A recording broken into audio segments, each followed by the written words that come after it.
'Twas the Night, The Nativity Story by Melody Carlson, illustrations by Susan Regan. Read by the kids from the community classroom. It was the night before Christmas when all through the stable not a creature was stirring, through plenty were able. The ox and the cow and the goat and the sheep, all comfy and cozy, had drifted to sleep. Morning doves snuggled all warm in their nests, while chickens and chicks settled down for a rest. With smell of fresh hay hanging sweet in the air, the critters all slumbered without any care. Out in the darkness a star lit the night, shining so brilliant, so pure, and so bright. The stable grew lighter as if it were day, till the rooster arose, crowing loudly to say, "Rise and shine, everybody," he cried, "cock-a-doo!" The ox and sheep grunted, the cow softly mooed, and in a few moments each one was awake, confused and bewildered. Was there some mistake? They squinted and gaped at the glistening star, and then heard a clip-clopping sound from afar. But after a while, the clip-clopping drew close, and right through the door pushed a brown, fuzzy nose. The animals stared with their mouths open wide, as a man and a woman came right inside.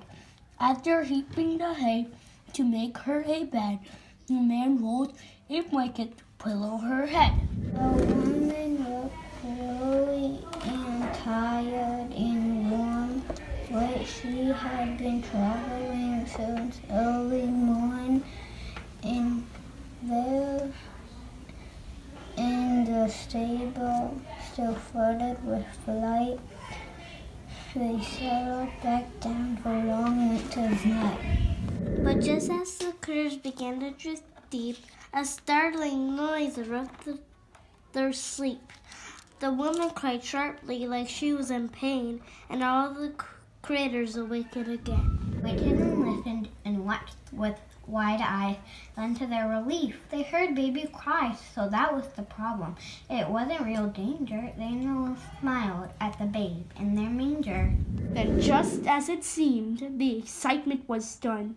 The animals realized it had only begun, for in the night sky there arose such a ringing, with hundreds of angels all joyfully singing, "Peace on the whole earth and goodwill to us all, for God's only Son has been born in a stall." Over the hills the shepherds are poured to see the sweet baby. They called him the Lord.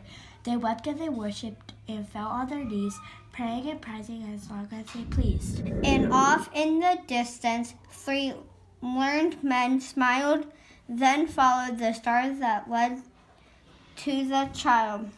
They'd bring him gifts of incredible worth to give to the king to honor his birth. But back in the stables, the critters were awed to know that this child was the true Son of God. And so they bowed down and worshiped the King, and in their own way sweet praises did ring. To Jesus they sang, so real and so right, a blessed Christmas to all, and to all a good night. Gave birth to her